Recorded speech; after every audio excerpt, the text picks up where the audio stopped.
get started. How about that? Okay, we're good to go. So thanks everyone for joining. I'll give you a little bit of background about how this group kind of got together. Aaron here, I lost you on my screen. Aaron, you want to say something real quick? Oh, there he goes. You're on mute. I'll just say welcome. Welcome everybody. I'm gonna let Asha go ahead and take it. I'll say this is a group that a couple of us, Tunde, Asha, Seth, Tarver, who's not on, we kind of started this group from Portland to the Bay. And it's a lot of guys, people that's on here from Portland that live in the Bay now. And after talking and discussing, this upcoming election, Asha made a good suggestion that we have a voters party, because a lot of people don't have a full understanding of what voting means. A lot of times we're told to go vote. We're told, to go, and we'll go in there blindly and just, vote just for, presidential, or just vote Democrat or Republican, whatever, if that's what you are, whatever it is, and not have a full understanding of everything that's on the ballot. And so we decided, that it would be great if we come up with, or if we held a voters party, in which we got Seth Stewart and Asha, with a lot of insight on the ballot and measures and everything. So that's kind of how it all kind of came about. Yeah, definitely. Thanks for that, Aaron. So Aaron got us all together, the four of us together, like, what are we going to do? And then we decided to take it this way. And we wanted to also invite everybody, because just like Aaron said, I feel like I'm a irresponsible voter. I'm responsible because I go, but irresponsible because I don't actually know all the time what I'm voting for. So I reached out also to Seth Stewart, who is also from Portland, and he's an attorney in the Bay Area as well, amongst other things. And we decided to come up with this. So if I haven't met you yet, my name is Asha Wilkerson. I am a practicing attorney and also a community college educator, with some folks on the call here as well. And Seth, you want to go ahead and introduce yourself? Sure. My name is Seth Stewart. I work as an attorney. I work in local politics in Oakland, and I'm also a member of the Charles Houston Bar Association, in particular the legislative committee. So I'm excited to talk about all these propositions today. Yes, this is definitely Seth's steez right here. So let's just go ahead and get started. Let's get right into it. You want to share your screen up there? Definitely.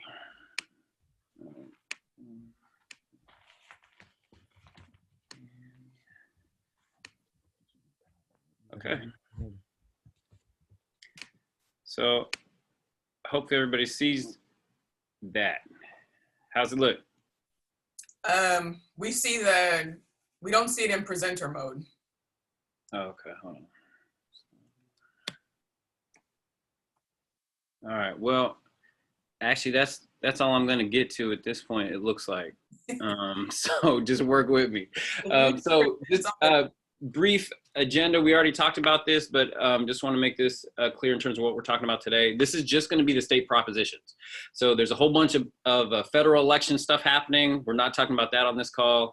There's a whole bunch of local stuff happening. So people are running for judge, people are running for city council, people are running for members of their local county board of supervisors. We're not talking about that either. We're just talking about the statewide propositions here in the state of California.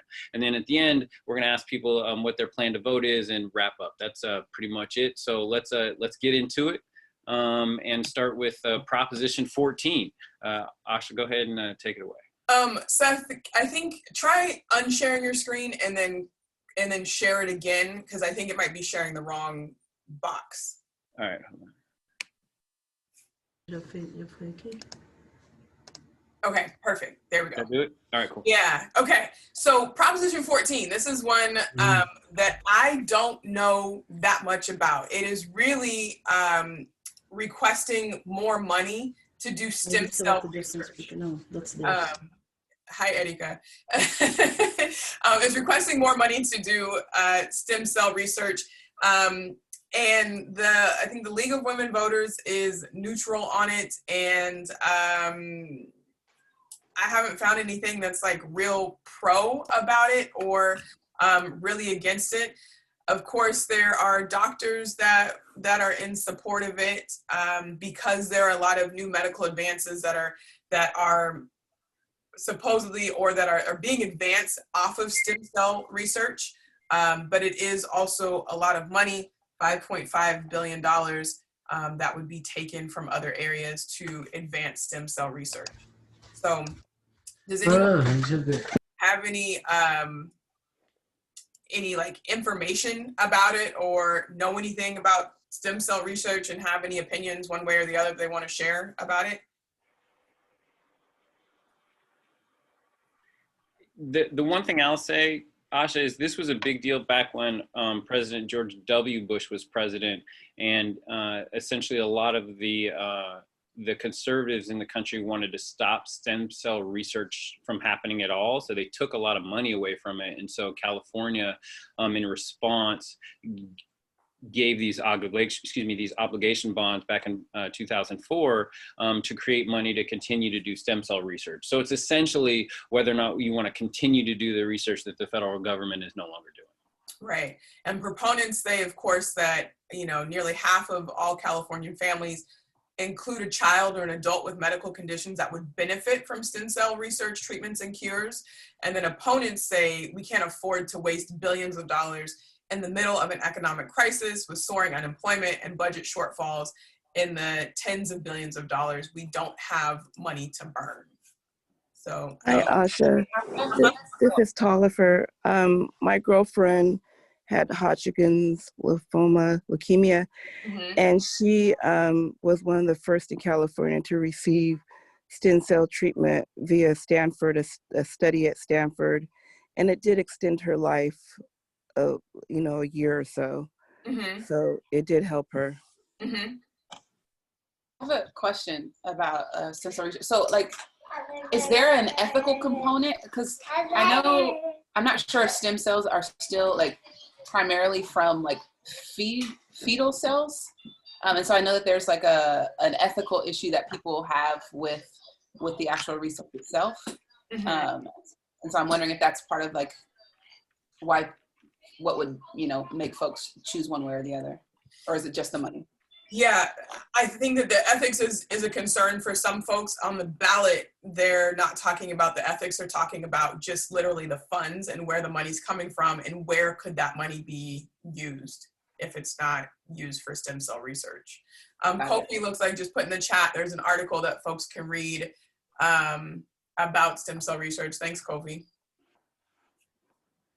I got another question. Just like sometimes when I see 5.5 billion, to me, I'm like, dang, that's a lot of money.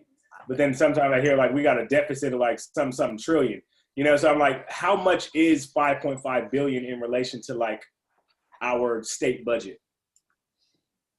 That's a good question. That's a good question. There's another proposition coming up that is looking to increase revenue for schools in the range of 6.5 to 11.5 billion. Billions are hard to. I saw some statistic or some explanation that said it was talking about Jeff Bezos and how much money he has. It's kind of on a tangent, but it like quantifies what a billion is, right? If you had 1 million seconds, that's like 3 days worth of seconds. If you have 1 billion seconds, that's 32 years worth of seconds, right? Just for 1 billion. So in terms of 5.5 billion, that's a lot of money. What it takes to actually advance research, I don't know. And also where the money is coming from, I don't know either. It looks like, just doing a brief internet search, the California state budget is $202 billion. 202.1. So quick math, what's the fraction of that? I know there's a math expert on here somewhere.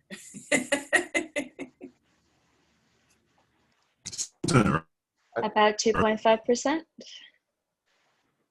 I think part of the issue, though, is that the bonds will be paid. They won't be paid back in 1 year. They'll be paid back over time. Right. Right.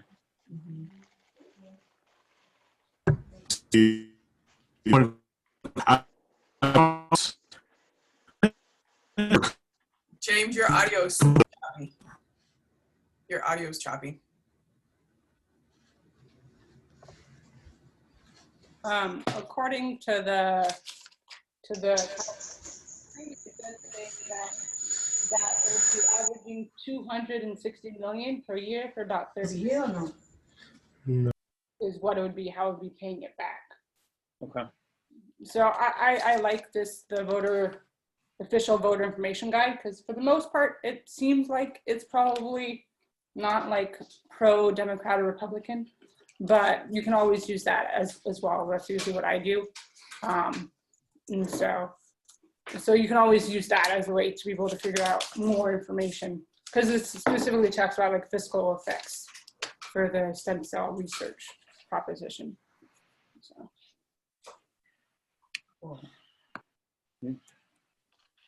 Okay, we can always come back to it. Should we go on to the next one? Yeah, let's. Proposition 15 has, you've probably seen a lot of ads about it.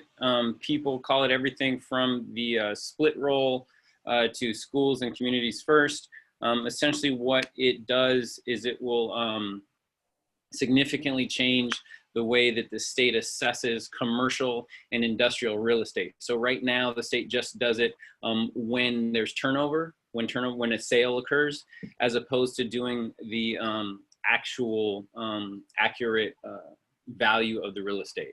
And so if it does this, if it changes the property taxes to do the actual value of the real estate, it will supposedly and arguably increase the state tax revenue from $6.5 to $11.5 billion. 40% of that money is supposed to go to schools. 60% of that money is supposed to go to local governments.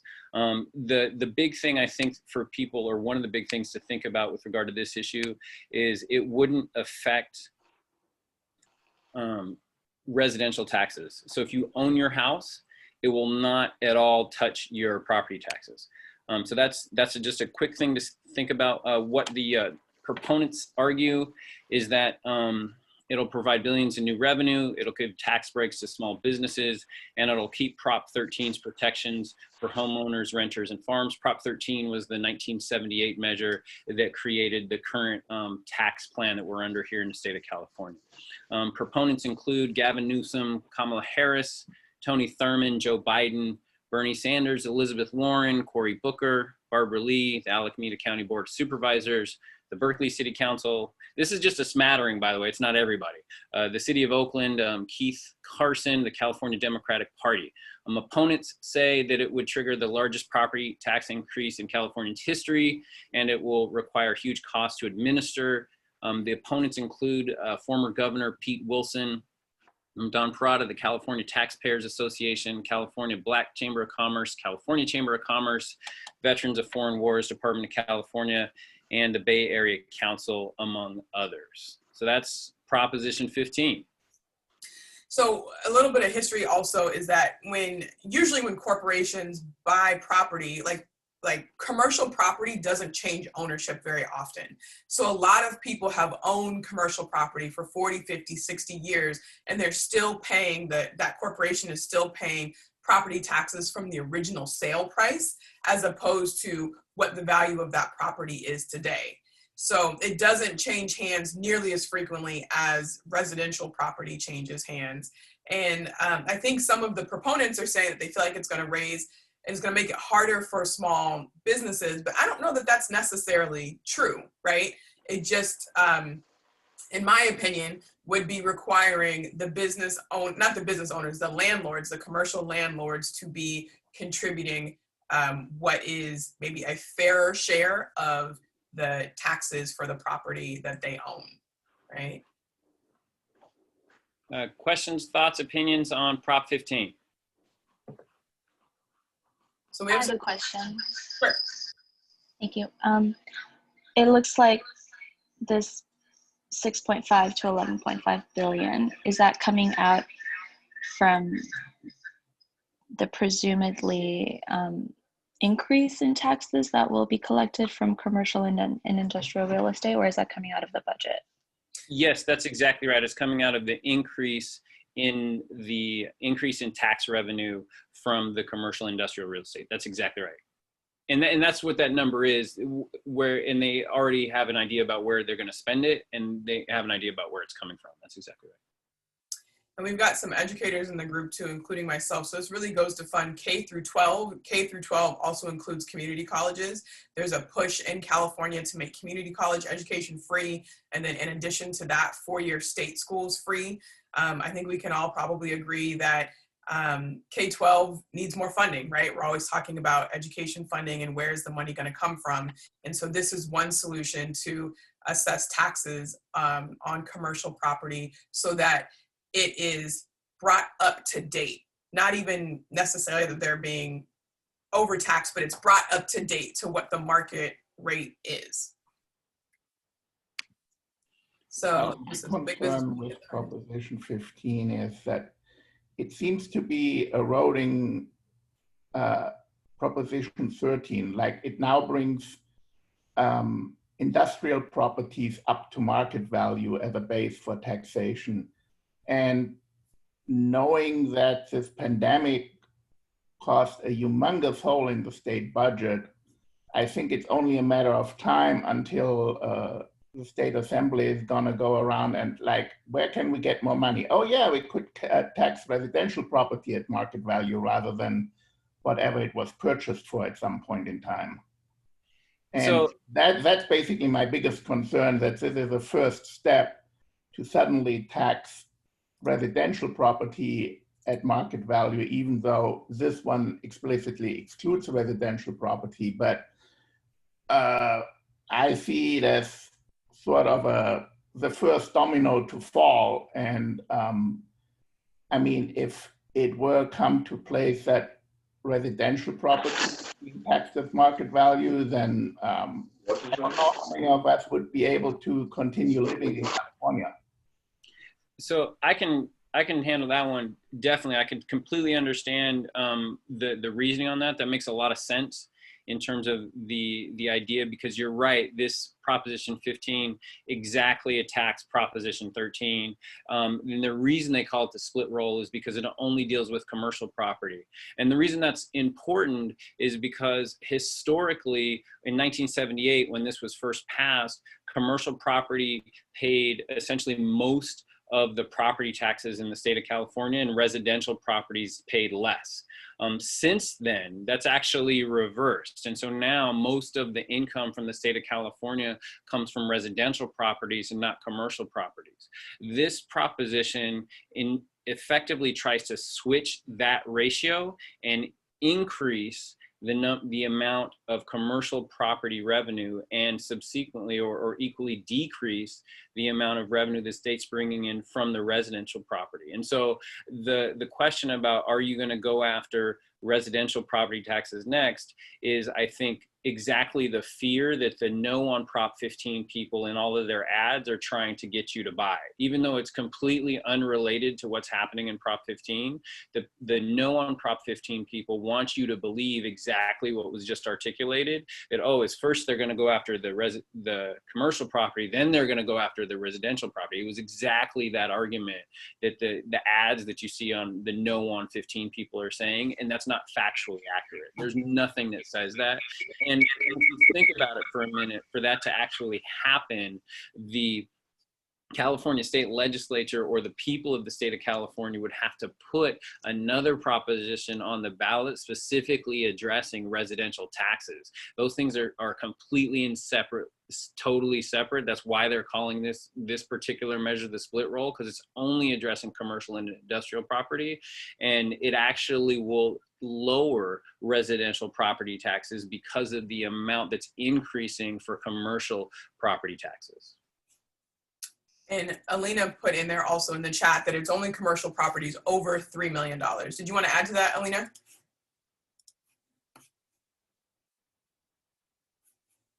Yeah, I just wanted to add one thing. Could you guys hear me? I'm sorry. This is literally, I just got a computer like 2 days ago. You're good. We can hear you. I was just going to say Prop 13 really put a beautiful, beautiful anti-slippery slope protection for residents of California, and that all of the opponents of Prop 15 are screaming about a slippery slope. Prop 13 protects us from that, in that anytime there would be a residential tax increase, again, it has to be put on the ballot. So the slippery slope isn't going to magically happen where we wake up and suddenly residential property taxes are going to be impacted without our say on it.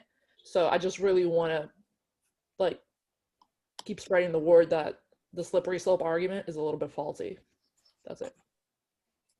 Thank you.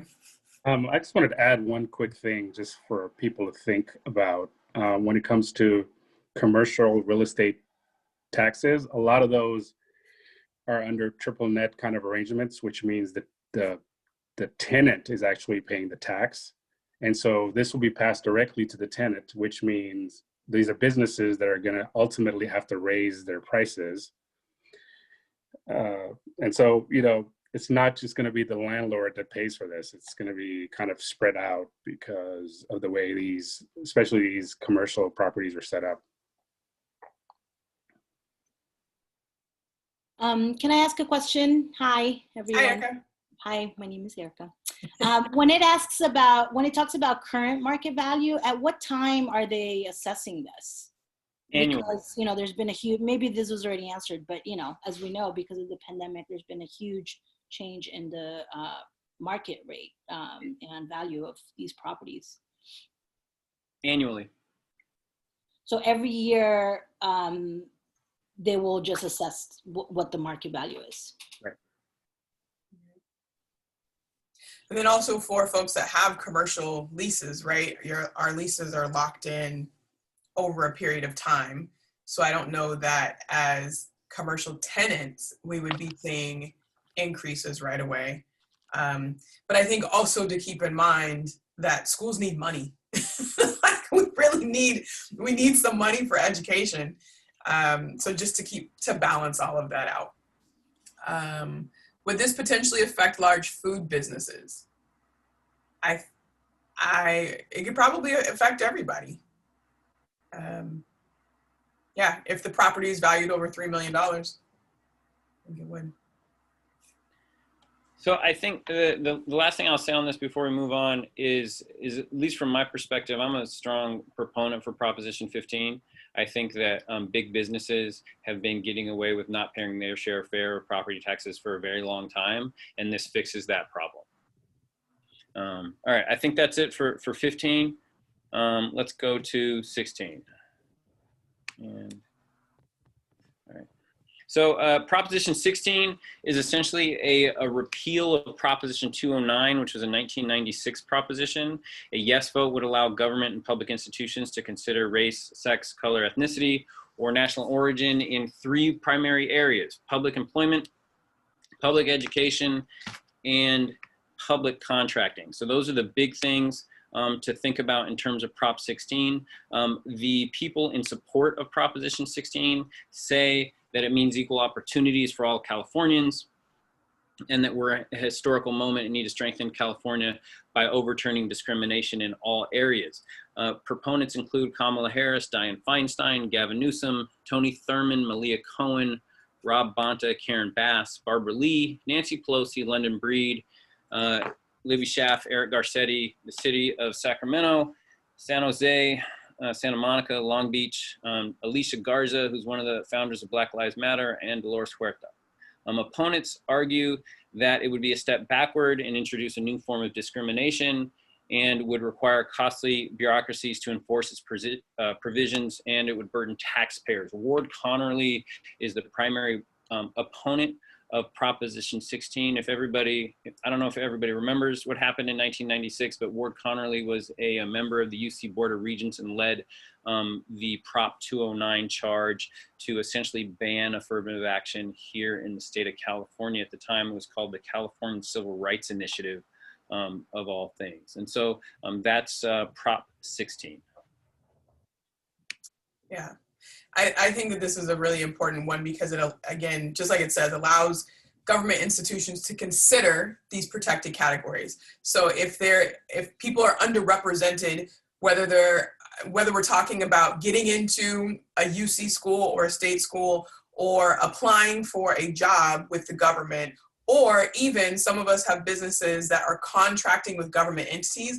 They can take into consideration race, sex, color, ethnicity, and national origin to make sure that the people they're working with, the students they have, their employees are representative of California, right? Whereas now you're not allowed to look at it at all. And what it effectively did, like UC Berkeley used to have a large representation of Black folks, and then Prop 209 came down and it was like, I mean, more than 10, but it felt like, I mean, the percentages really, really decreased. I think same with underrepresented groups all the way across the board. Thoughts or questions on Prop 16? I wanted to confirm that Black Lives Matter and a lot of folks are voting yes for this proposition. Yes. Okay. Okay. That's what I wanted to, like, that's what I thought it was. And that's because that's what I wanted to do as well. Because it seems like that what it will do is help those that are underrepresented to then get represented once again. Yes. In the different public employment, public education, public jobs. Exactly. Okay. That's exactly right. The Charles Houston Bar Association, the organization that I'm a part of, is also in full support of Proposition 16. Okay, cool. And the Charles Houston Bar Association is the African American Bar Association here in the Bay Area. Any other thoughts on Proposition 16? I just have a quick question. This is Kofi. I feel like it's kind of a long time coming. How did they get it back on the radar? Because I feel like it was so controversial to go down, and now it's been 26 years. How did they even get this back in position? Good question. Just real quick, there's two general ways things can get on the ballot. Either the state legislature can put it on the ballot, or citizens can sign a bunch of signatures and get a proposition on the ballot. This particular one was put on by the state legislature. It was called ACA 5, and it was voted and signed by the governor, and that's why it's now on the ballot. That's how it Got it. Thank you. Any other questions on 16? Yeah, I had a quick question. I was wondering if you could kind of give insight into what the opposition to the proposition, what their argument is. Yeah, the argument against 16 is kind of what I outlined. Approval of 16 would be a step backwards, introducing a new form of discrimination to favor politicians' favorites. It'll perpetuate stereotypes that minorities and women can't make it unless they get special preferences. Just one more thing. I think it's only 8 or 9 states in the entire United States ban affirmative action. California is one of them. This would repeal that ban.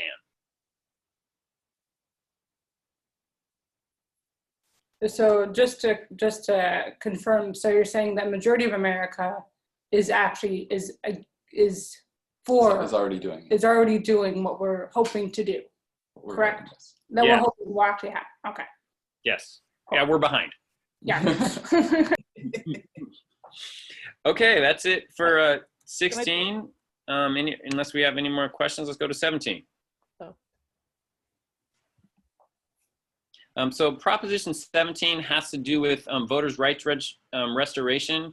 What it essentially does is allows for people who have been convicted of a crime who are on parole, should they be allowed to register to vote. So it's a very actually narrowly tailored group of people that are currently on parole, and the question is, should they be allowed to vote? The impact would substantially increase the number of people who can vote in the state of California. Proponents argue that when people complete their prison sentences, they should be encouraged to re-enter society, and restoring voting rights does just that. That 19 other states allow people to vote once they have successfully completed their prison sentences, and it's time for California to do the same. And it would be approximately nearly 50,000 Californians have completed their prison terms and pay local taxes and prohibited from voting. And so this would fix that. Governor Gavin Newsom, Rob Bonta, Malia Cohen, the UC Students Association, the ACLU, the League of Women Voters, a number of unions, including SEIU and AFSCME, the Jewish Community Relations Council, BWAPA, which is Black Women Organized for Political Action, and the California Democratic Party, among others, support Prop 17. Opponents argue that Prop 17 will allow violent criminals to vote before completing their sentence, and that parole in California is for serious and violent offenders who have victimized innocent citizens, and that parole is to prove rehabilitation before full liberty, including voting rights, is restored. I couldn't find an official website for the no on 17 people. And so that's the facts and info that we have on 17. Questions on 17 or thoughts or opinions? I also just want to add to that with the disproportionate rates of incarceration for Black folks, especially, and then Latinx folks after that in the justice system. I do expungement work through American River College, and expungement is clearing people's criminal records. Once the criminal justice system gets a hold of you, it takes you out completely from the system. So you can't vote, it's hard to get a job, you've got this record that follows you around. And then on one side, people are saying, well, how can you go back in? You got to do better, you got to do better. But then our society is set up so that once the system holds you, it's really hard to get out of it. So I think that this will be a great yes vote to be able to restore, re-empower, re-enfranchise folks who have been disenfranchised. Keeping in mind also the disproportionate rate of incarceration for folks on like cannabis, convictions, right? And then now cannabis is $1 billion industry for folks that look a certain way, but not for folks who've been in it, or using cannabis for a long time. So it's restorative. Yeah, well, also, I think it seems like it also helps those that have been wrongfully convicted be able to get back their voice as well.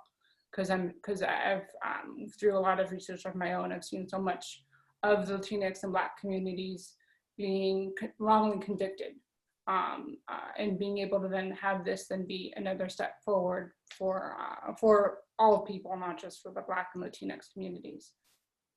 And so I definitely 100% for yes. This is one of the things we talked about with our friends about the importance of really giving people more being able to vote and stuff. So yeah, great. Any other thoughts or questions on Prop 17? It's fairly straightforward. I was just curious. I looked it up because I didn't know like how long parole was, but it says the average parole terms are about 3 years. Some are 5 and some could be up to 10 years. So I was just, curious how long that time they would have to wait, what I'm saying, just after they already kind of finished their sentence and they're put on parole. So just some information there that I thought was just interesting. Thank you so much for sharing. I appreciate it. Great point. Great point. Any other thoughts or questions on 17? And I'm sorry I'm trying to keep this moving because we got 12 of these that we're trying to get through. And initially we set this for 2 hours. I'm trying to see, I want to have a robust conversation at the same time. I'm hoping to just move through it. I know it's a lot of information. And so if we need to stop on one or people have questions, feel free to just say, hey, Seth, can we please talk about this one for a minute? Or if somebody wants to go back to a particular proposition, we can also go back and talk about it if you'd like. So anything else on 17? All right, seeing none. Proposition 18. Okay, so primary voting rights for 17-year-olds. I think that this is really cool. I read a stat the other day that said that I think 47% of the eligible voters in the U.S. right now are between the ages of 18 and 35. So I have aged out of that category, but I think we're talking about the youth, being the ones who are going to change the future. And what this does is it allows 17-year-olds who are going to be 18 at the time of the general election to vote, right? So they can get started. The thought is also that while they're in school and hopefully have a government class their senior year, that they will be able to put theory into practice by bridging this. I believe that there are 18 states, along with Washington, D.C. right now, that already allow 17-year-olds to vote. And I think just timing wise, I think it's important to be able to allow young folks to get into action while they are under their parents' tutelage and also under school, because what happens, you leave the nest and you're like, okay, well, whatever, what do I do? I've never seen this, never had to participate. So I personally think that this is awesome, a good way to get kids involved in civic engagement, early on. I have a question about this. Though I absolutely love this and am all about it, I'm wondering about people who say, what's the this is a slippery slope. Like, how young do you go, and who decided that 17 or 18 was even the age in the first place? And why 17, and why not 16? You know what I mean? Like, are we just gonna keep making it younger and younger?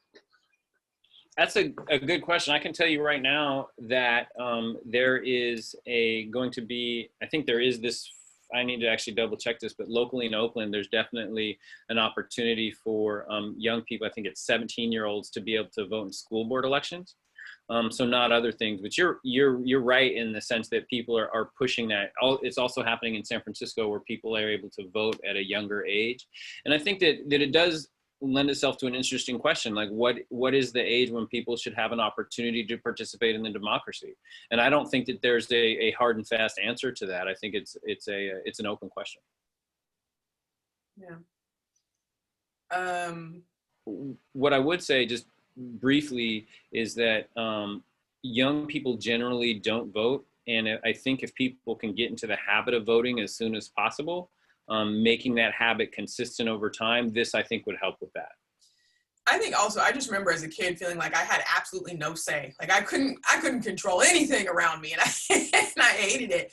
So I think it would have been really cool to be able to participate in something, especially while you still have guidance of being in school or being under your parents' roof, if you're fortunate enough to be able to do that, to get started in this process.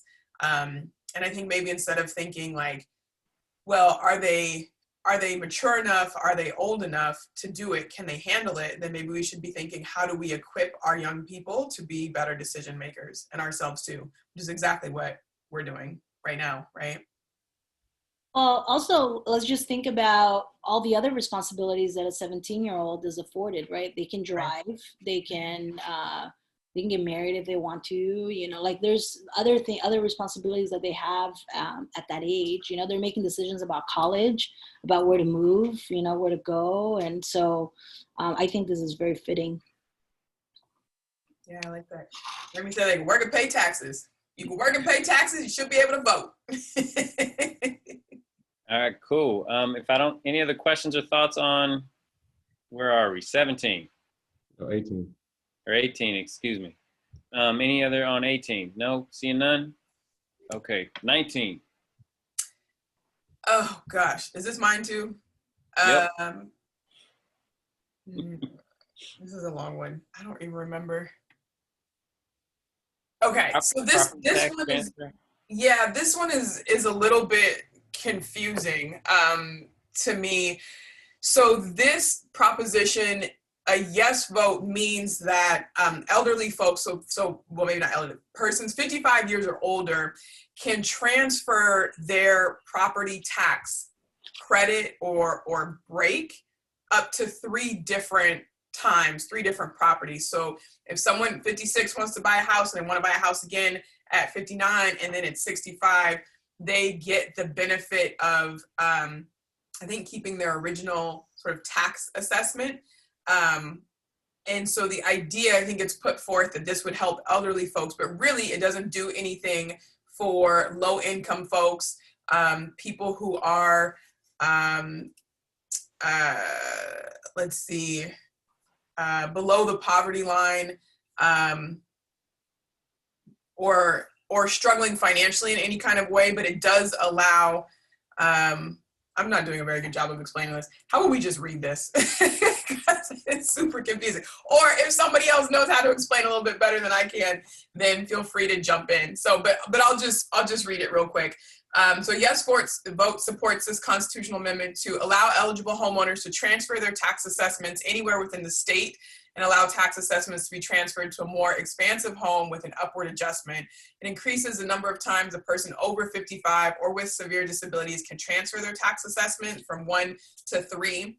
And it requires that inherited homes that are not used as principal residences, such as second homes or rentals, be assessed at market value and transferred. And it allocates additional revenue or net savings resulting from the ballot measure to wildfire agencies and counties. A no would do the opposite of that. And I think that the opposition is really talking about that this just protects the folks who are financially able to buy homes and to buy multiple homes, but it doesn't do anything to protect low income folks, people who are living in residential homes, or anybody who is struggling. So it keeps the tax benefit with the wealthy, and doesn't do anything for the folks who are not in that category. Beyond that, I don't really know. I'm not quite sure that I understand this correctly, though. That means if a person over 55 would buy a new home, say they currently own a home that has an assessment base of $300,000, and now they go ahead and buy a home with a market value of $1 million. Does it mean even for the newly purchased home, they would still have an assessment base of 300,000? No, but go ahead, Seth. Did you? I was gonna say, I think that's exactly what it means. That they can transfer, and there might be an additional increase, like prorated, but they'll be able to take that low property tax that they were paying on their previous house and then continue to pay low property tax on the new house that they buy. And, yeah, so for me, this feels like it's just creating an additional loophole for people who are over 55. And if you think about, how these people are employed, they could be executives, they could be retired and now like want to go buy a larger house, or maybe they're buying a property for their kids or something like that. It just creates an additional loophole and like muddles the current tax system. Yeah, and as Tom pointed out, the language makes it sound like they're already allowed to do this, which is true. This language increases the amount of times from 1 time to 3 times. So now instead of just buying one new house and keeping that original tax assessment, you could transfer it to your second and your third house once you purchase over the age of 55. Which to me is like, I think that that opportunity, what I've seen people buying houses for their children, and then thus transferring this benefit to their children as well. So it just kind of like creates this additional loopholes for other people in their family. The one thing I would just say, I'm looking at the voter guide, which is again a wonderful thing. It's relatively, I think, objective. The summary from the legislative analyst estimates that local governments would gain tens of millions of dollars in property tax revenue per year, and that it would grow over time to a few $100 million per year. Schools could gain tens of millions of dollars in property tax revenue, and revenue from other taxes could increase by tens of millions for both state and local governments. According to the ballot proposition, the voter guide. Does anyone know how that would increase property taxes? Because that's what you just said. You made it sound like this would increase property taxes, and the way that I read it, it does not increase property taxes. It reduces property taxes. Yeah, I would say I'm definitely not I was actually looking forward to learning about this one.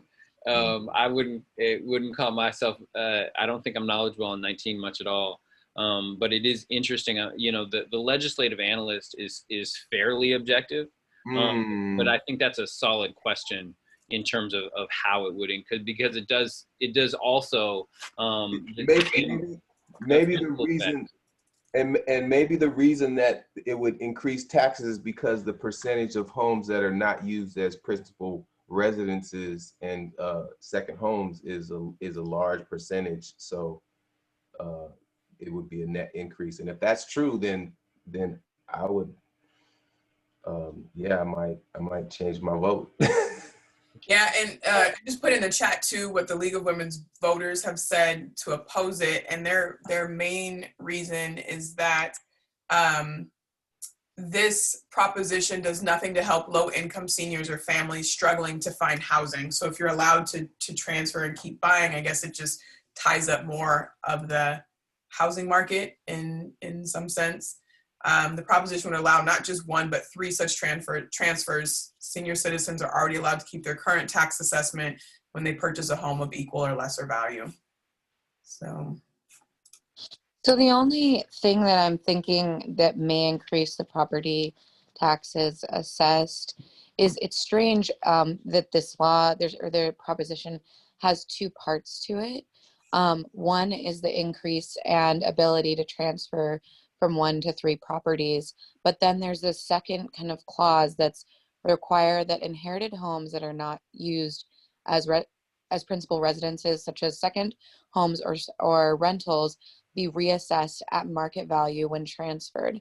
That's the part that kind of is throwing me off, because I believe what it's saying is that that's not currently the case. Currently what's happening is these second homes or rental homes, which are investment properties, are assessed at the purchase price, right, and for tax purposes, but that this law would change that fact. And so that's the only place I could see where there would be additional property tax value created, or property taxes created. But yes, it's a little weird. This is kind of a doozy the way that's written. Mm-hmm. It is, and I think that there's also people that are on both sides of this thing. The California Professional Firefighters, Californians for Disability Rights, and the California Senior Advocates League are in favor of it, and then the Howard Jarvis Taxpayers Association, Assemblymember Ken Cooley and Senator Patricia Bates are against it, among other people. Hi. Can you hear me? Mm-hmm. Yeah. I was going to say, I think the devil's obviously in the details, and the language being so wishy-washy about could increase. I don't trust this language. I am voting no on this. Thanks, Alina.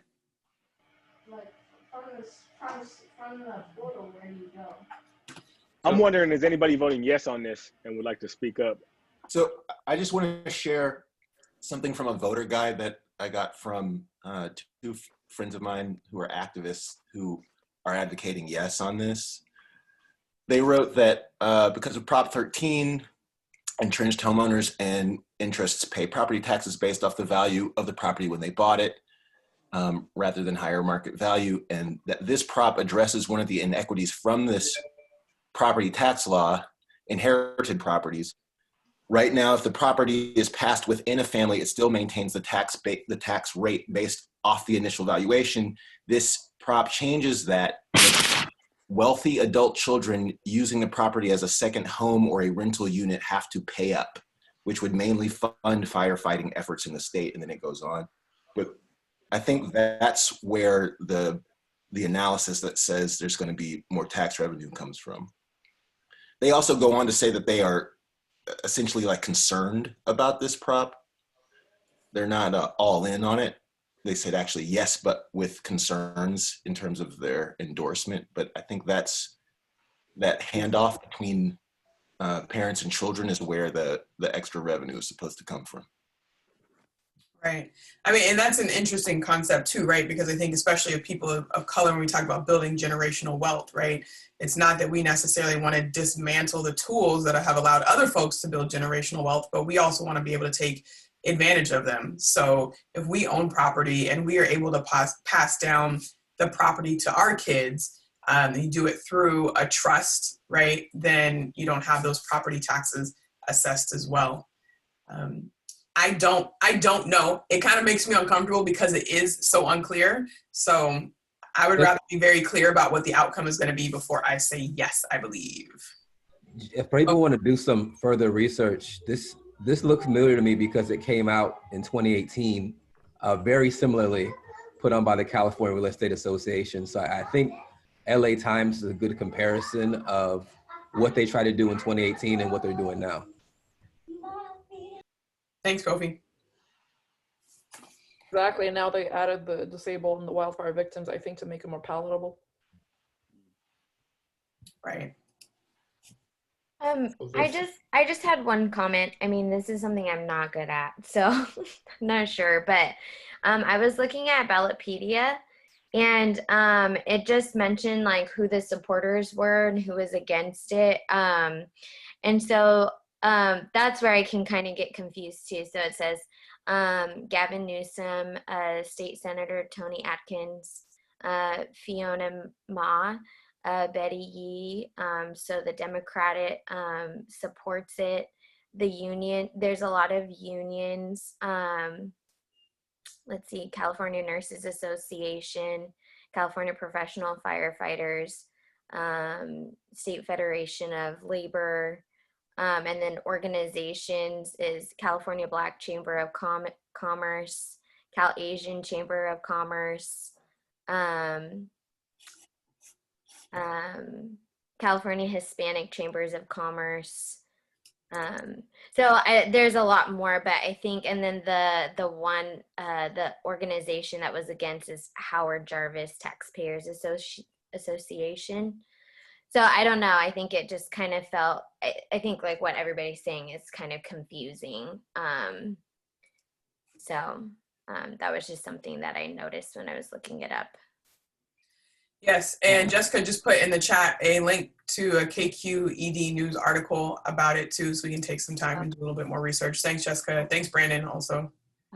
Well, if Howard Jarvis Taxpayers Association is against it, then I would say it probably would result in higher taxes. Yep. And the question that I have is, with these 3 transfers, can you do that in parallel? So I mean, can you, when you currently own a home, can you then buy 3 new ones and transfer your tax base, or does it mean in sequence? So you buy one and then in a few years you buy another one and you can still transfer your old tax base, or how does it work? I think that's a really good question. And if it's not spelled out in the details, I think that's something to think about. So I know we have a lot of conversation on 19. We got 5 more to go. I'm gonna keep us moving here, but I think we need to continue to think about Proposition 19. It sounds like. Mm-hmm. Proposition 20. So Proposition 20 is essentially a rollback of 3 different 2 propositions and then one. I think it was what's normally called the reformation of the criminal justice system back in 2009 or 2010, and Proposition 47 and Proposition 57. So those are the primary things that Prop 20 addresses. AB 109 and Prop 47 and Prop 57. And so it does 5 primary things that are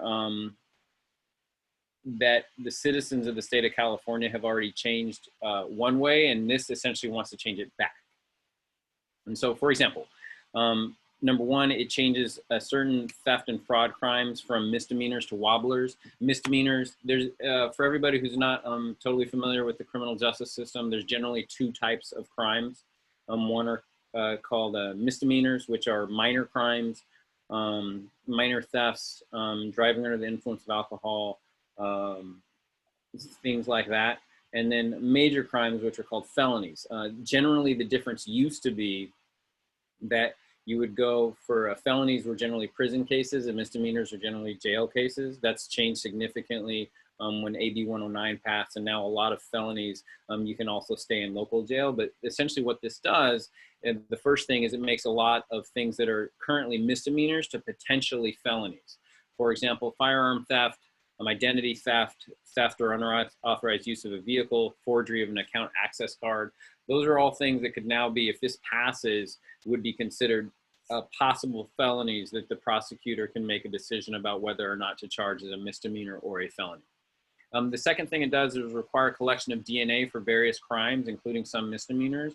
So right now, the way that works is DNA is only required to be collected when somebody pleads guilty or is convicted of a felony crime, and this would change that for some misdemeanor crimes. And the third thing, it would create a list of criteria for the Board of Parole hearings to consider when granting parole.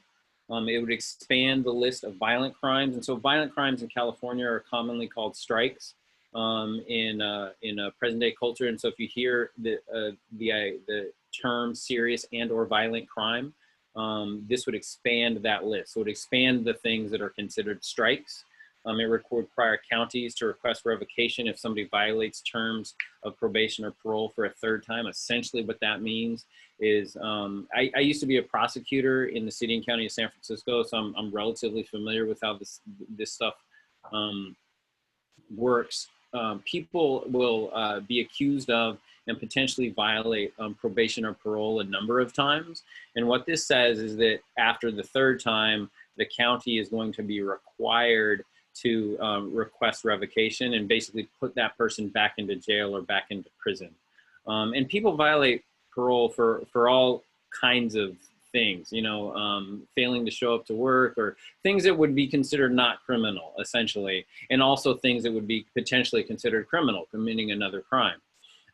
It would cost tens of millions of dollars annually. Proponents argue that it reclassifies certain crimes as violent, child abuse being one of them, and it would not increase the prison population. It would only ensure that people convicted of these crimes serve their full sentences. And it would help stop car break-ins, shoplifting, and other theft that has been on the rise. The people are in support are Assembly Member Jim Cooper, Vince Fong, Assemblymember Hurtado, Kevin Kiley, the Kern County District Attorney, the Napa County District Attorney, the Sacramento County District Attorney, the Association of Deputy District Attorneys, the California Chamber of Commerce, and the California Police Chiefs Association. Opponents argue that Proposition 20 will roll back prison reforms and cost taxpayers millions of dollars annually. It will slash mental health and rehabilitation programs that help prepare people for release from prison and reduce repeat offenses, and it will result in extreme sentences from petty theft that will disproportionately impact vulnerable minorities. California Democratic Party, Jerry Brown, SEIU, ACLU, and BWAPA are against Proposition 20. The one thing I'll say is with regard to slashing mental health and rehabilitation programs, what Proposition 47 does is it made a whole bunch of crimes that used to be considered felonies. It made those misdemeanors, and it used all the extra money that used to go to prisons for rehabilitation programs. So if more people are going to prison, those rehab programs are going to lose the money that they were getting under Proposition 47. So this directly affects Proposition 47, Proposition 57, and I want to say it's 9. Yeah, AB 109. So those are the three things that essentially this is trying to change all at once. Questions or thoughts on that? I think also thinking about it in conjunction with the other one about being able to vote that we looked at earlier, Prop 17, that this is making it, again, harder for people to get out of the system. It criminalizes or has a more severe criminal penalty for activities that were considered less severe before, including, you know, car break-ins, things like that, right? So when you think again about the disproportionate representation of folks in the prison system and the criminal justice system already, and then it makes activities more severe than it was before, and it will be extremely costly for the state of California.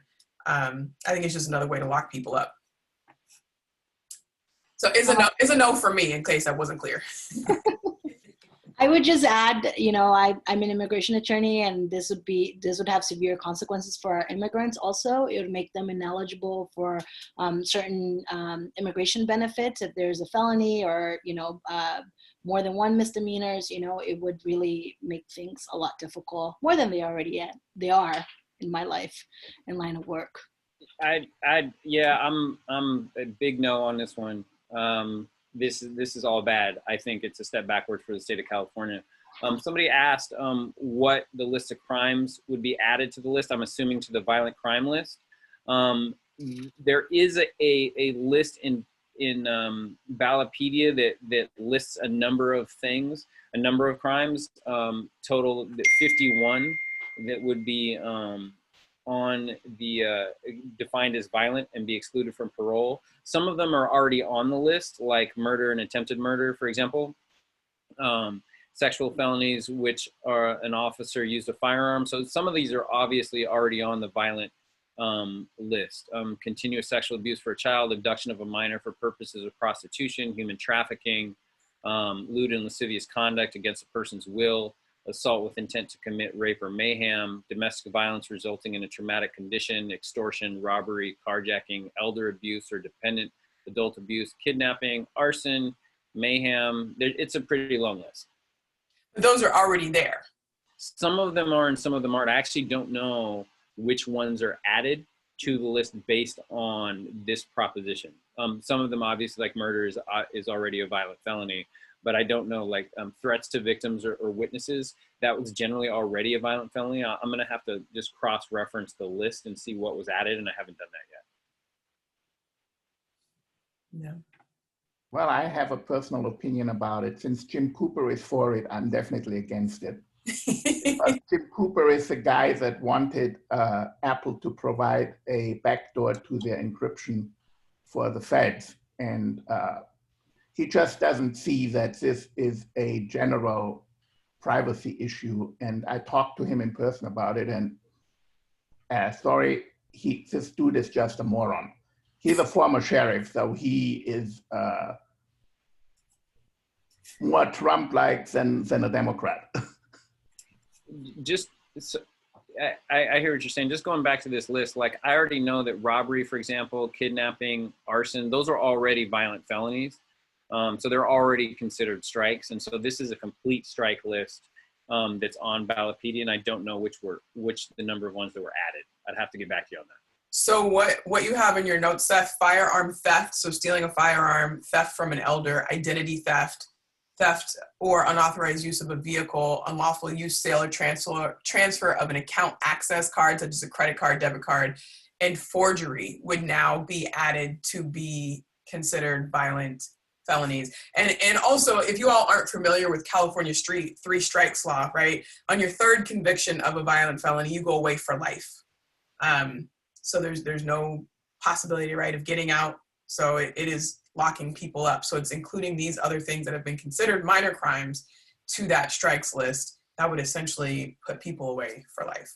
Actually, just to be, I want to make sure we're clear on that. The list that you just read, Asha, those are the ones that changed from mistos to wobblers.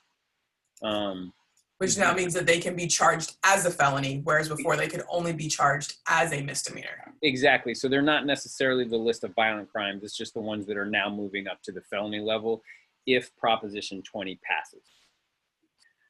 That is the effect. It would definitely cost tens of millions of dollars a year. It would put more people in prison, and it would be very punitive to the people of the state of California, in my opinion. Any other thoughts or questions on 20?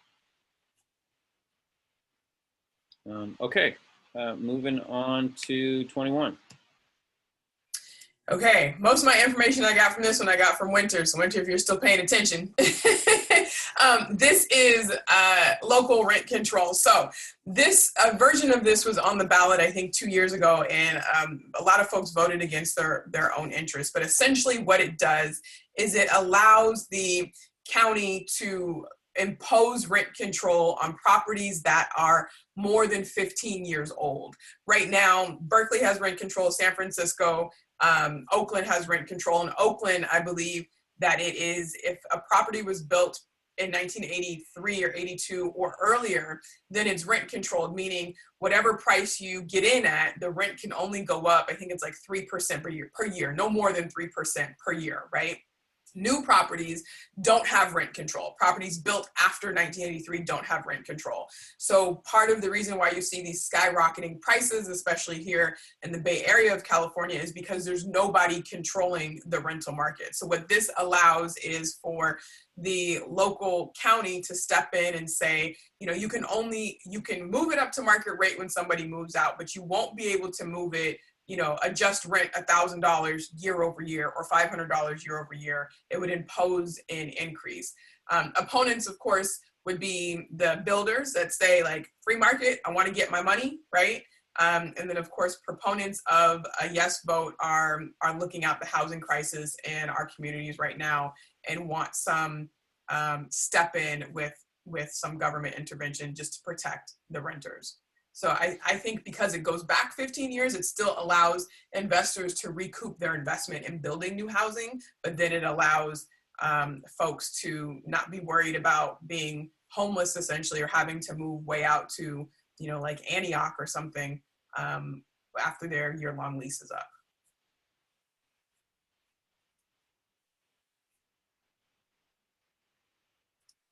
Did I do a good job? No questions? Actually, you did a great job. Thanks, Winter. Winter used to be a city attorney for the city of Hayward and has dealt with advising the city council on what kind of rental control ordinances should be involved, and you know what that looks like from the tenant side and also from the landlord side. So she would be a good person, put you on the spot. She'd be a good person to ask if you all have any questions about what does that look like from either side, if you're looking to become a landlord or if you are a tenant, what would that mean for you? So just to, I'm actually going to vote yes on this, because the problem currently is that a lot of the cities in California are not allowed to impose any sort of rent control measures, as Asha explained, on properties beyond actually the 1970s. So anything really built after the 1970s, they're kind of stuck back in that decade because of the law. So this would allow them to now, move forward and go back at least for the last 15 years. So it still allows builders to capitalize on their investment because it's not actually going to control new properties. So they can still build, gain investment, but it'll allow for the cities to push past that 1970 block, control properties that were built in the 80s and 90s. Hey, I got a question. Oh, go ahead, Elizabeth. Oh, okay. Sorry. It says like with the exception of landlords who own no more than 2 homes. So does that mean that people that have more than 2 homes wouldn't be able to use this, or that they would be able to use this, like with local? So the way I read it is that this rental control ordinance would not apply to people who own fewer than 2 homes. Multiple properties, then it would. Gotcha. So my question or my thought is, when we talk about gentrification, which took place in a lot of cities, it is part of this is that reason, right? When the rent control, right? Right. So it has already pushed us out, and now is it benefiting the people who are here now that has pushed us out? Now we're not even here no more, so we're not even benefiting from this. We would. But we already been pushed out. Right, but I think that, well, right now, especially in the Bay Area, San Francisco housing prices are coming down, which is raising Oakland prices. I don't know what's going on in the peninsula. I know that housing is really expensive there. As far as I understand, on the peninsula, there's probably no, I don't know, is there a rent control anywhere on the peninsula from Santa Clara County to San Mateo County? Is it? In East Palo Alto. East Palo Alto. Yeah. Okay. San Jose, like anything older than 1970, I think, 78, something like that. Yeah, exactly. So how we are seeing, so just in Oakland, I mean, I met somebody from Ghana who grew up in London, and he's like, I came to Oakland and this is worse than India. And it might have been exaggerating a little bit, right, in terms of the homelessness, but Oakland's homelessness has increased, like, I don't even want to throw out a number, but it's like doubled or even more than that in the last 10 years. Like the landscape has really changed. And what most people are saying is, that in these newer buildings, their rent is going up at least $500 a year, and sometimes like $900, $1,000, and it's increasing year over year. So what this proposition does, it allows the city or the county to step in and say, you can increase your rent, but you can only increase it by a certain percentage. And that is already true for houses in Oakland that are built prior to 1983, I believe, or 1982. Sounds like in San Jose, houses that are built or apartments that are built prior to 1979, right? So this just allows the government then to control the percentage of increase for houses that are 15 years old or older. So if you want to be in a brand new apartment, fine. The landlord can raise your rent as much as they want until that property is 15 years old, and then they can only increase it whatever percentage they decide. I think in Oakland right now it's under 3% per year. Couple things. I think that Aaron raised a brilliant point. His question, which is I think everybody should ask on all the propositions and anytime you're dealing with stuff, is who benefits from this? And how does that affect the community? And I think those are brilliant questions. And the argument he's essentially presenting is saying, hey, are the people that already left, like, is it keeping the new people in and not letting the people that already got kicked out have an opportunity to move back in? That was a brilliant point, I thought. And so I just wanted to highlight, those are questions you can ask on every single proposition of any politician, of anything you're dealing with. You can always ask the questions that Aaron just suggested: who's benefiting and who's losing, and why in this particular political climate. And so that I thought was a brilliant point that everybody should definitely think about. I don't necessarily have the answers on this particular issue. What I can tell you is that in Oakland, in the city of Oakland, to Asha's point, homelessness in the last 2 years has gone up 47%. Of the people that are homeless in the city of Oakland, 70% of the people that are homeless are African American. So a lot of the people that are homeless in Oakland are from Alameda County, and have been unable to survive what's happening in the new economy in the Bay Area and what's happening with this economy in the last couple of years. And so to Aaron's point, that's a brilliant point in my opinion, because those people are going to have a really tough go of it because they are now homeless. What it also covers, what it also requires you to think about is, who is it protecting now? So obviously the people that are at the bottom, the people that can possibly get kicked out, like the next group of people that are going to suffer from this economic downturn that we're looking at based on COVID and a number of other things, are still going to be a good deal of African Americans that remain here. African Americans are still 28% of Oakland. I mean, it used to be 44, and now we're 28. And so it's still, in my opinion, my humble opinion, this type of thing would still protect African Americans that remain in rental units. A huge percentage, I can't remember, of African American community here in the city of Oakland are renters. And I think it's something like 67% or something like that are rent challenged, meaning they pay more than 30% of their monthly income into rent.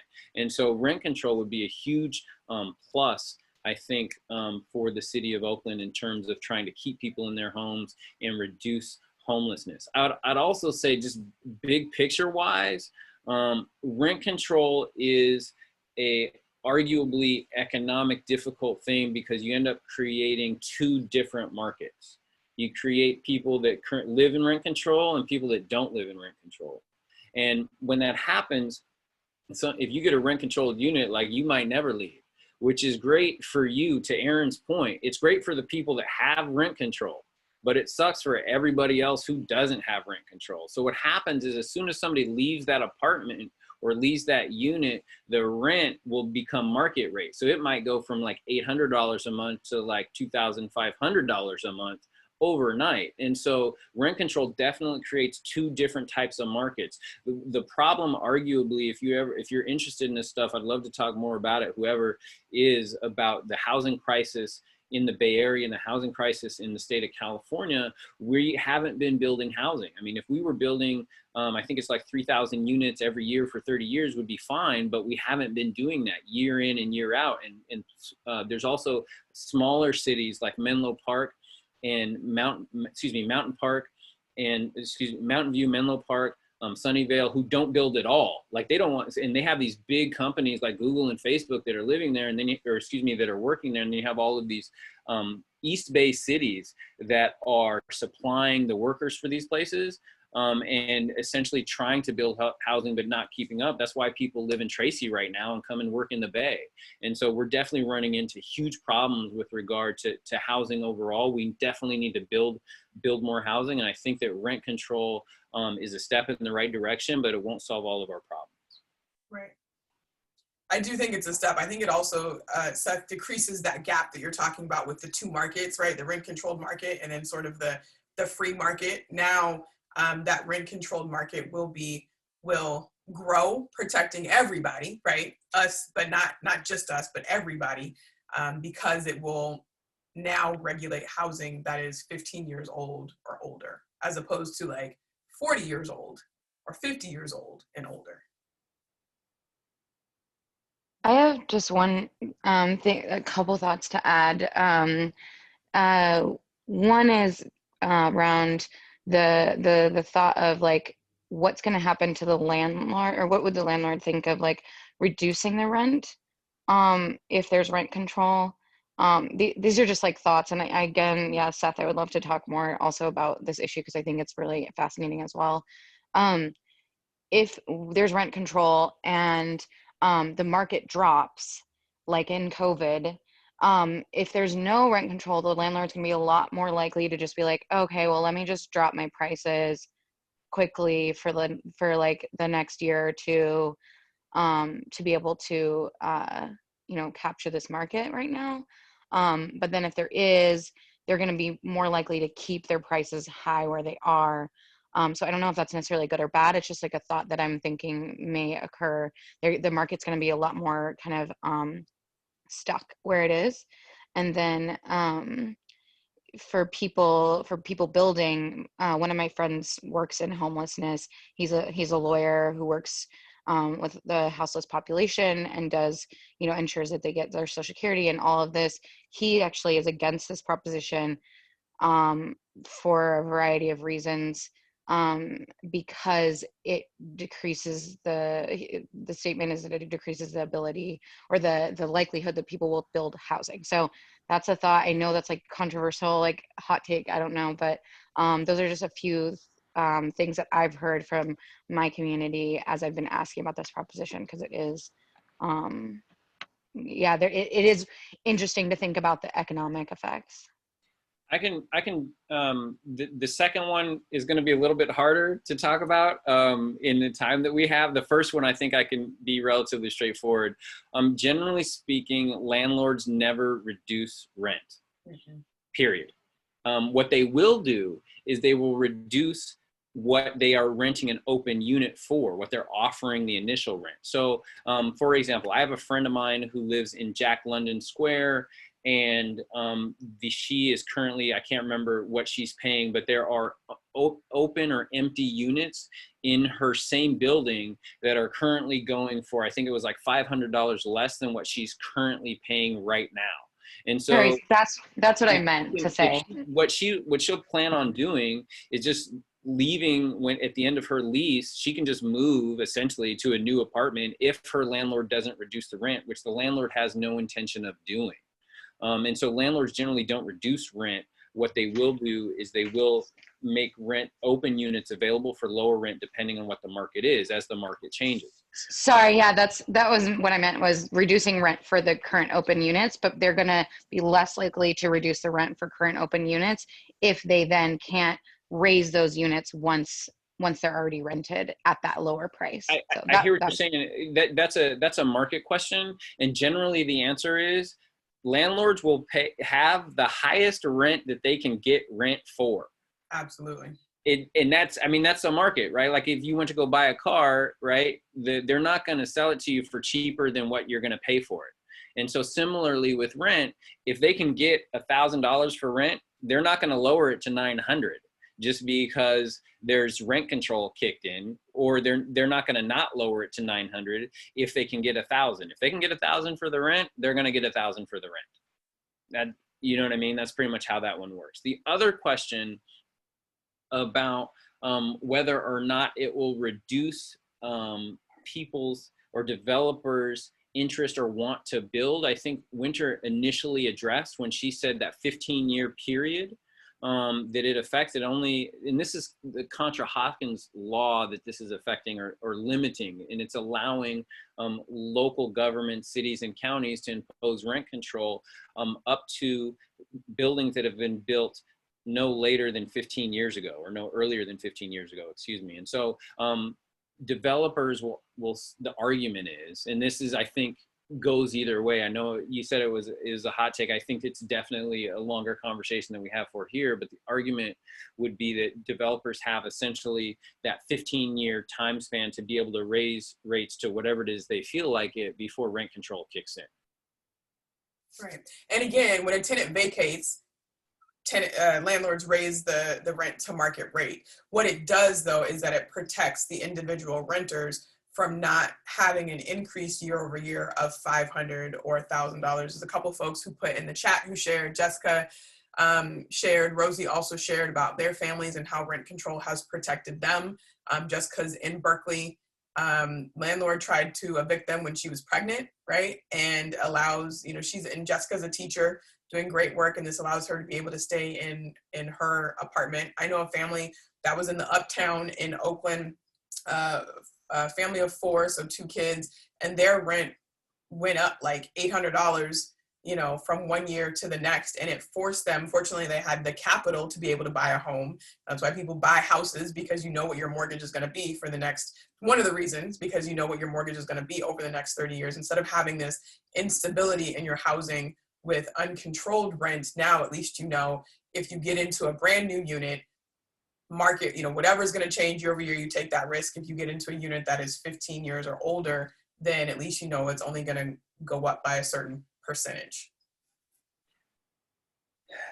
So we may not be able to solve the rent control debate in this conversation, but hopefully hopefully everybody learned a little bit about Proposition 21. And just to be clear, I'm a yes on Prop 21. Before we, or when we move on to Prop 22, I just wanted to make, I misspoke on what the AB 109 was called. I think I called it something that started with an R, but I can't remember exactly. But it was called realignment back in 2009 that made a whole bunch of felonies that people that used to go to prison for would then go to local jail. So that was called realignment. Was the word I was searching for that I couldn't remember. So I'm sorry for that. All right, so Proposition 22. Okay, so this one I know is going to be controversial. I imagine that there will be lots of chat about this, and I'm interested to hear what y'all say. So right now, as California employment law has it, if you are a worker and doing the same work of the business, right, of the principal hiring agency, then you should be an employee. Uber went to court to challenge this because Uber and other app-based drivers pay their drivers as independent contractors. Under current existing California law, they should be employees, which means that they should get benefits and all of that stuff, which would make it much more expensive for Uber, Lyft, Instacart, all of those kinds of agencies that are relying heavily on independent contractors for their workforce. What a yes on Proposition 22 will do is it will allow these companies to pay their drivers as independent contractors, which is incongruent with existing California labor law about who should be an independent contractor and who shouldn't. A no vote requires then that these app-based drivers pay their drivers as employees, and then would then also make them eligible for vacation and all the employee protections that we have. I have heard anecdotally that a lot of people, of course, you know, get on these apps as like a side hustle. They like being an independent contractor. It's the gig economy, right? It's a gig that you do when you want to, when you feel like it. And so they're okay with that. I've also heard on the other side that because folks are giving so much that they actually want the protections, right? Because it is another job that people are doing. I don't have a strong opinion one way or the other. So I want to hear what everybody else thinks who is working for or working with any of these organizations, and what questions you have. Well, since I have been doing gig work in the past, I think for the most part, being a gig worker actually has advantages over being an employee, because as soon as you are independent, you can deduct a whole bunch of things from your taxes that you cannot deduct as an employee. As an employee, you are basically stuck with whatever the company pays you, and the taxes come right out of your paycheck. As an independent contractor, you can deduct car insurance, mileage, wear and tear, oil service, and so forth from your taxes, plus other things that you can deduct that you actually have no chance of doing when you are an employee. and therefore your actual net income would most likely be lower being an employee than what it is being an independent contractor. RK, you have a question? Your hand is up. Yes, can you hear me? We got you. Okay, I have been an Uber driver, and I believe that the commercials that they're making in response to the Uber drivers is incorrect. Most of us want to be independent. We don't want to be told when to work. And most of us have benefits either from our spouses or from other entities where we don't need that. What we need is the ability to be free to work when we want to and when we don't. Thank you. Okay. So I think the commercials are probably paid for Uber. We do not want to be employees. Uber doesn't about the employees either, because that increases their costs. Winter, and then Amy. Sorry, I was going to say, I don't know which way I'm going to go on this yet, but another thing is that it affects agencies, or it affects business that's not just Uber or Lyft. So I know some of the issues we've had in government agencies is that they oftentimes contract out for services that they currently do themselves. And so it's created some issues in terms of whether they could even use people outside for contracting. Like, for example, oftentimes in their planning departments or, various departments throughout the city, they have their own workers, but then they contract out for that stuff as well to sort of supplement. And those people are independent contractors. So it's kind of the law itself as it was written really had a lot of, I think, implications that it didn't intend to have. But that's just another thing to consider, is that it's not just those drivers, it's also impacting other industries as well. The way that if you do the same thing that the business does, then you can't actually be a contractor, is impacting lots of different industries. Yeah, you actually speak on that too, Ash. Della, let me get Amy and then Baba, and then you go, because they had their hands up. Like a real teacher. Go ahead, Amy.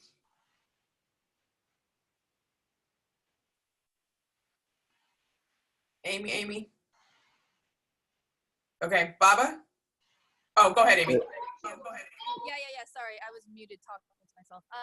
Yeah, I haven't been an app-based driver, but I know when a lot of these conversations came up around gig working, I have been a gig worker in other areas, like as an artist.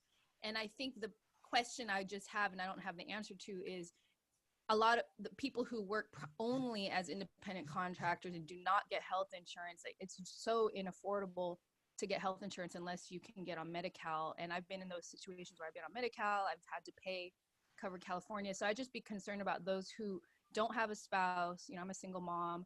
If I had to do that, that particular work, what would be my ability to get health insurance? And that is a big concern. So I just would want to advocate for those folks and wonder how that's being addressed. Yeah, thank you. Just to clarify, the way that this proposition is written, it only applies to app-based transportation delivery companies. That doesn't mean the next go round, other businesses or entities like city governments and stuff wouldn't try to, use it to benefit. But right now, the way Prop 22 is written, it is only for app-based drivers and contractors. Baba and then Dele. Hi everyone. Can you hear me? Yes, we got you. Yes. I'm still doing it, and I have been doing it as an entrepreneur, juggling businesses. So it's very helpful to have to jump in and drive Uber when I want to. So I think what it boils down to is asking the government to do what they're asking Uber to do, which we all be asking for universal healthcare, right? If we have that, if we have all these things they listed as universal, then we won't have to worry about our employee giving it to us.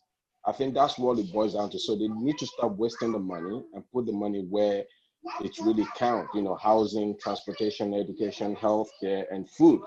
So these are the things that the government really need to focus on so that we don't need to have this conversation. So please vote yes on 22. Thank you, Baba. Dele. Yeah, just real quickly, I'll speak I'll speak as a business owner. It did impact, I think the bill is called AB5. I just put it on the chat. It did impact, as Winter said, every industry. So as a business owner, I had some guys who were actually hired as independent contractors because it was a favorable thing for their life. And it also, I think, allowed me to pay them at a higher rate, right, in terms of their take home. So it allowed me to do, to offer more competitive rates, and it offered them more flexibility in terms of how they handle their health insurance and those things. But as a result of AB5, it was enacted January 1 is when it went into effect of last year. So, it was known as the Uber thing, I believe. It was sparked by the Uber and its app-based industry, but it did affect all businesses. So business owners, if you have an employee, obviously it has implications there. So yeah, I think it would be great to have more flexibility for employees. It also allows them to, arguably do whatever they want in terms of managing their taxes and all those things. So that is how it impacted me just in the space of youth sports, right? So I'm looking forward to this, hopefully going back to the way it was, where there's a little more flexibility there in terms of hiring, and their status. Yeah, and AB5 was enacted January 1st of this year, and it really just codified a case, a California Supreme Court case that already existed. So it didn't actually create new law. It just laid it out in this 1, 2, 3-part test and brought it back to the forefront of people's minds and expanded it a little bit. But we already should have been paying contractors as contractors and employees as employees before. Allison. Hey, so I think the things that I was going to say were already stated, so I'm just going to pass on. Okay. Yeah. Leon, no, you don't get a choice. Leon, if this passes, then app-based drivers will be independent contractors, or they're able to be independent contractors. I think the choice would be then with the company, whether they wanted to make somebody an employee or if they wanted to keep paying as an independent contractor. But it's not like buyer's choice where you get to, the employee or the worker gets to decide. So I got a couple of things, Asha, on this one. Mm-hmm. I am strongly against Proposition 22. Proposition 22, to Delia's point, won't affect your business at all. I mean, it just, or what you're doing, it just affects Uber, Lyft, DoorDash, and other app-based businesses, Caviar, etc. So that's number one. I get that people are against AB5, which I completely understand. They actually had to redo part of it because some of it was completely poorly written. What it was trying to do is what Asha just said, is a lot of these companies, a lot of these gig economy companies, the way that they're making money is not paying people for, not paying health benefits, not paying family leave, not paying basic stuff that employees get. And in terms of flexibility, I would argue that there are thousands and thousands of part-time employees, actually millions all across the country, and definitely millions here in the state of California. If you work at McDonald's, you're probably a part-time employee. If you work at Pizza Hut, you're probably a part-time employee. You're probably not working 40 hours a week, and you're getting less benefits than you would if you worked 40 hours a week, but you're definitely getting something, which is what these companies want to make sure that you don't get. So they went out of their way. They're spending a record amount of money. I just put a Washington Post article in the chat from yesterday. They're spending a ridiculous amount of money on this thing, because if you think about it, it has real life implications in terms of nearly almost $200 million in terms of what's going to happen for Uber and Lyft and DoorDash, et cetera. So if this passes, right, what they're going to have to do is pay their employees medical benefits and health benefits and make sure their kids have dental insurance. I mean, these are all things that a normal employee gets, right? And how would Uber function if it didn't have drivers? It wouldn't function. And so essentially, to me, and this is what the court ruled, and this is why it became a law, is these people are functioning as employees under the normal definition that we use as employees. And Uber and Lyft are calling them independent contractors, even though essentially they're what's called they're part of the essential function of the business, without which Uber would not survive. And so Uber needs drivers, Lyft needs drivers. And if these people aren't driving, these don't function. And so they're essentially work as employees, but they're not calling them that, so they don't have to pay them as employees. And that becomes a huge part of their business model. The reason they're fighting it is because if they lose, they might not be able to function in California, and they might not be able to function lots of places, because if this law stays, the reason they're spending all this money is because it's essential for their business model to be able to not pay what I'm calling their drivers, but what I'd call their employees, what they're worth. They're not paying those people what they're worth. That's why they're able to make so much money and be so successful. And that's why they're spending all this money on trying to pass 22. Joe Biden's against 22. Kamala Harris is against 22. I'm against 22. Seth, can you speak to the tax write-off a bit that the brother brought up earlier? Is there any way in your mind that this could be passed and people won't lose money? People who drive now will make the same amount or more? Oh, they'd have to make more money. If they were defined as employees, the type of benefits, and Asha can probably speak to this way better than I can, because this is her bailiwick, in terms of the difference between an independent contractor and an employee, are vast. The amount of benefits that employers are required to pay employees are significantly different than they're required to pay independent contractors. It's just a different legal function. And right now, the courts have determined that Uber and Lyft and all these folks that the drivers for these folks are employees, and they're trying to get the citizens of the state of California to change that definition by Proposition 22. If the drivers are to be considered employees, then wouldn't the employer have to provide the tools that they need to work, just like a law firm needs to provide their, the computer and the desk, right? So how would that work? Does Uber now have to provide cars? That's a really good question. Yeah, usually, right, the employer provides all the supplies that the worker needs to do the job. And I think it's interesting to look at it now that this has already been built. Like Uber and Lyft and these companies broke employment law when they created their business model and started hiring employees, right, or hiring workers or getting contractors to do what they need to do for the business. So they have always been in violation of current employment law. And then this proposition would change that section of the employment law to fit their business model. That is one way to look at it. Might be fine for some, not so comfortable for others.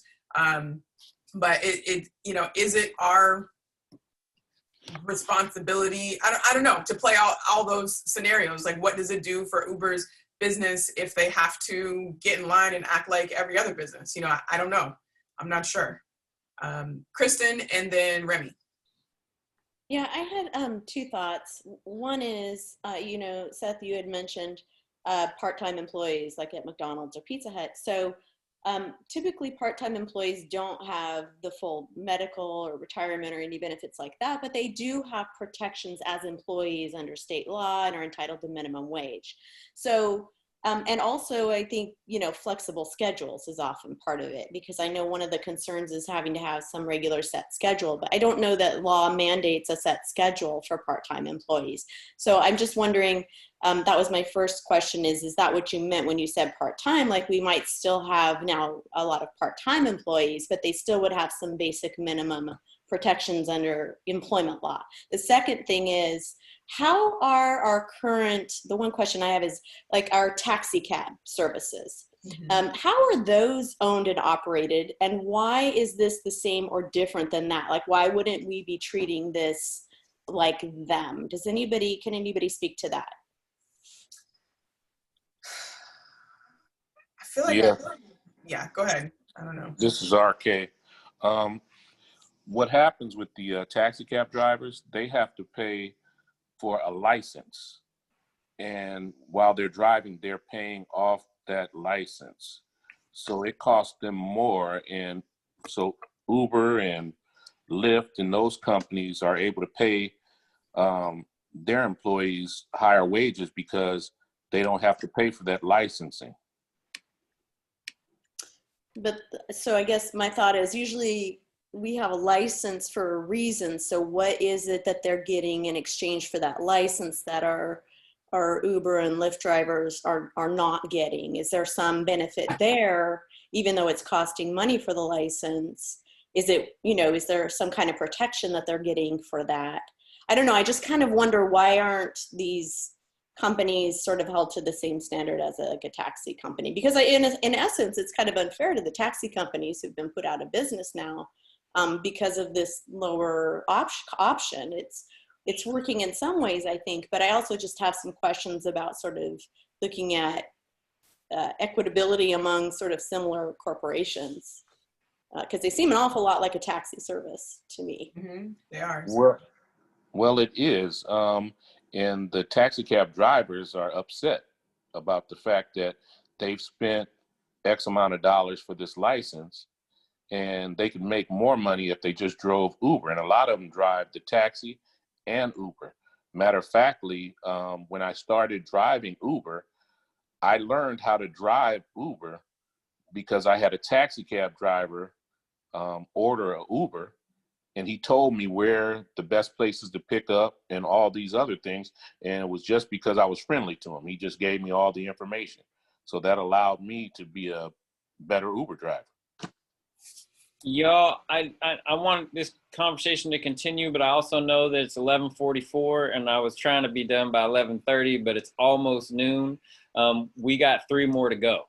I'd love to continue this conversation. At the same time, I want us to keep us on some kind of, try to be respectful of everybody's time. So let's try to stop Proposition 22 there. I know we can continue talking about it, but let's try to move on to 23 if we can. Let's do it. All right, another fun one that I was responsible for researching that I have no clue on. So I hope that y'all can help me out. Proposition 23, from my understanding, it will require to have an on-site physician while patients are being treated for dialysis. Currently, as I understand it, that there isn't a requirement that a physician be on site at dialysis centers. There are a number of people in support, like dialysis registered nurses, a yes. Southern Christian Leadership Conference of Southern California is a yes. There's a dialysis patient, that's a yes. A no is an executive director of American Nurses Association of California, kidney dialysis patient, California Medical Association, executive director, American Nurses Association, kidney dialysis patient, which doesn't really tell me one way or another because I don't really understand what their interests are. So I have not been to a dialysis center. I don't know what it's like. I don't know how it's run. I don't know really anything about them. But my understanding is that a yes would require a physician on site and that a no would keep dialysis centers the way that they are. So, input, questions? This is RK again. I have a friend that's a dialysis patient, and he said vote no.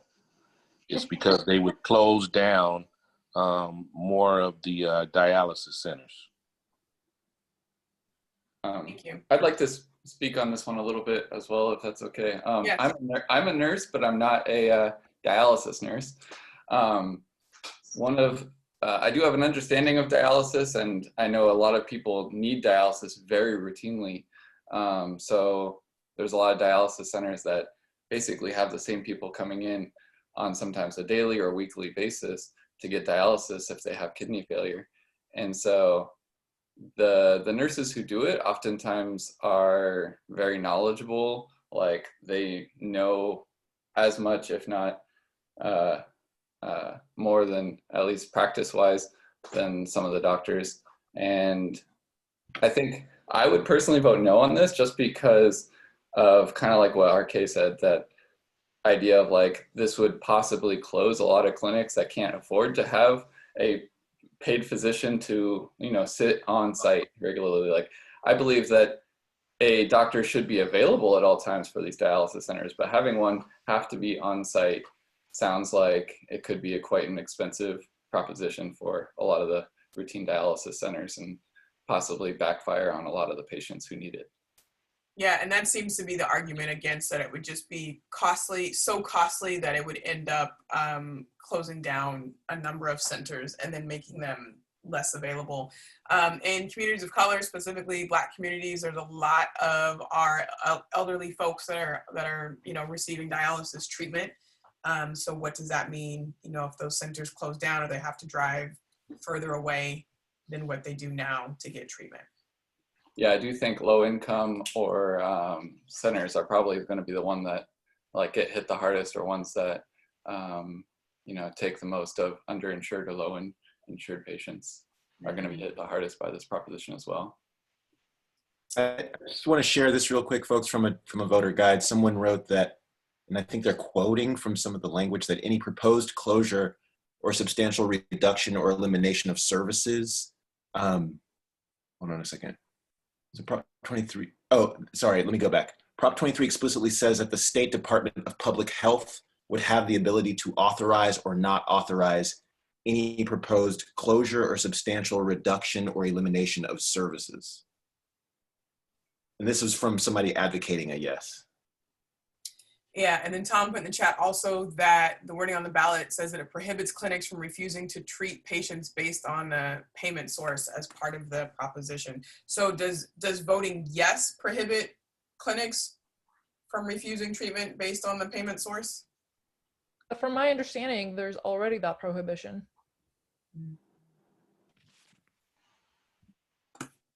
Just to add a little bit, for a little while, my dad was on dialysis, and it seemed like, when I took him to the clinic, it seemed like a pretty routine process and stuff. And then I believe too that even some patients have dialysis machines at their houses, so they just kind of administer it to themselves. I'm thinking that's correct. Hopefully, someone correct me if it's not. But so to make like a doctor there all the time, that seems a little bit overkill in my view.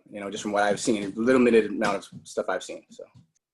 There are nurses as well who do home visits and deliver dialysis on their own in home visits as well. So I think that's a consideration to take in when you think about, there are a lot of nurses who do it on their own without any sort of supervision. So whether or not they need a doctor's supervision at the centers is also up to Yeah, I would love to understand why this is on the ballot as well. That was brought up in the chat. I don't know if anyone else knows that information. I spoke to two of my friends that have to do regular dialysis. They're both no on this for similar reasons, and that even given the fact that the health department would have to, or the state would have to approve closures, they foresee closures happening and those closures being approved by the state if this passes. I was going to say, it looks like in the verbiage here that it's not just about having the on-site physician, and that there's something about reporting data about infections, obtaining consent before you close, and making sure not to discriminate against patients who maybe can't afford payment. So I have a feeling it's more broad-based than just having that physician there, although the physician issue appears to be something that could be very costly. Who knows if there's a supply of them that would do it. I mean, I could see where those are all concerns, but it almost sounds like maybe it's a little more accountability in some way for some of these centers, and just trying to figure out the reason that it got put on the ballot. Right. It'd be interesting to see what the requirements already are, so that if those other requirements are, if it's redundant, that, or if they are additional. I want to also just share something that's like a little less informed and more from the gut. I'm from Georgia, originally Augusta, Georgia, and dialysis clinics dot the strip malls all around that part of the country. And I just have to say, and I would be interested to hear what the nurse has to say about this, but something about it doesn't feel, what's the word? It's not comforting. Something about it seems strange, that there's kind of like a sort of a fast food vibe to the for-profit dialysis world, and they're kind of proliferating as like we're sicker as a society, and we're instead of like making ourselves better, we're just creating this big market for dialysis.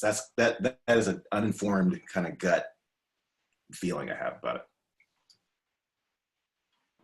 All right, everybody. I'm sorry to be the bearer of bad news. I'm going to try to get us out of here close to noon as possible. We still got 2 more to go. That's Proposition 23. I'm sorry we spent so much time on 22. Proposition 24. Another one. Seth gave me all the ones I don't understand to research. So he got all the fun ones. Consumer Personal Information Law and Agency Initiative. From my understanding, that this supposedly expands consumer protection on data privacy laws, but that it is too unclear to really be clear about where it's going and what it's going to protect. So let me see what I wrote on it. I don't know if anyone has any information to jump in or knows a little bit more about this, please do share. I read that one of the troubling aspects of this proposition is its expansion of pay for privacy through the addition of loyalty and rewards programs, allowing businesses to charge consumers more or provide worse service if they choose to exercise their privacy rights. So it sounds like it is written in a way to expand privacy protection, but then also could make us pay for more. Yeah, I think that one is a Trojan horse. It actually, that's the opposite of what it's supposedly doing. Mm-hmm. Yeah, that it looks like it's going to provide more protection, but actually in reality would probably provide less or make us pay for the protection that they're talking about. Is that what you mean, Ingo? Yes, correct. So basically, if you want data privacy, you have to pay for it, as opposed to currently you get the data privacy and you don't have to pay for it. Yeah, that's what I understood too. Thank you for summarizing that much better than I did. You know, I actually got a different take on it than that. It creates the California Privacy Protection Agency, and would remove the ability of businesses to fix violations before being penalized for violations, and would require businesses to do a number of things. The other thing I always do when I'm looking at ballot measures, and I recommend this for everybody, is always look at who's endorsing it, and see if those people are people that you like or those people you don't like. This one for me is a little bit on the fence.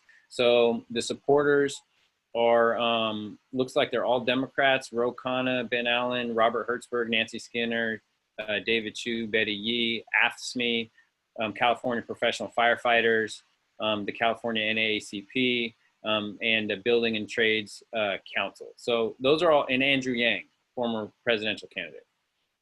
The people against it are the Republican Party of California, Dolores Huerta, the California Nurses Association, the ACLU of California, and the League of Women Voters of California. So there's some people that I like that are on both sides of the fence on this one. Yeah. So I'm not sure. All right. Well, I'm not 4 minutes of conversation on this. All right, last one, Proposition 25. Proposition 25 is, it sounds simple, and it's part of it is and part of it isn't. It replaces cash bail with a risk assessment. So if anybody has dealt with the criminal justice system and had questions about does everybody know what bail is? Bail is something that where you can pay money to get out of jail while you're awaiting trial. Proponents argue that the current system favors rich defendants who can easily make bail and keeps poor people and defendants of color in jail. It's supported by Gavin Newsom, Karen Bass, Ted Lieu, Holly Mitchell, SEIU, the California Democratic Party, League of Women Voters, Californians for Safety and Justice, AFSCME, California Labor Federation, and California Teachers. Opponents say the intentions are good, but its provisions may effectively result in more people being jailed than under the current situation, and that it would cost hundreds of millions of dollars a year, overburdening the courts and creating a new bureaucracy. And so the people in against Proposition 25 include the Republican Party of California, Orange County Board of Supervisors, the American Bail Coalition, the California NAACP, the California Black Chamber of Commerce, California Hispanic Chambers of Commerce, Golden State Bail Agents Association, and the Howard Jarvis Taxpayers Association. So I think that the interesting thing is most people on this particular measure believe that bail is bad. I think the question is how to fix it, except for arguably the bail bonds people. They're completely for trying to keep cash bail. So they're obviously against 25 exactly. Generally speaking, the rub is whether or not this risk assessment would be equitable, whether or not it would be equitable for people of color, whether or not it would keep more people in jail or less people in jail. And as far as I can tell, I haven't had anybody give me a straight answer to that question. What I can tell you is that it's supposed to define 3 levels of risk based on public safety: high, medium, and low. And if you're low risk, you basically get out. If you're high risk, you're probably going to stay in. And if you're medium risk, it kind of depends. And what I can tell you is, as a former prosecutor, I can tell you, like, working in the criminal justice system, lots of people that get arrested don't have even $50 or $100 for bail, much less $200,000 or $400,000 for bail. One other interesting point I just wanted to make clear about the bail system: the main officer who is charged with murdering George Floyd just made bail this week. If anybody was paying attention to that, he had to pay about $1 million, but he made bail.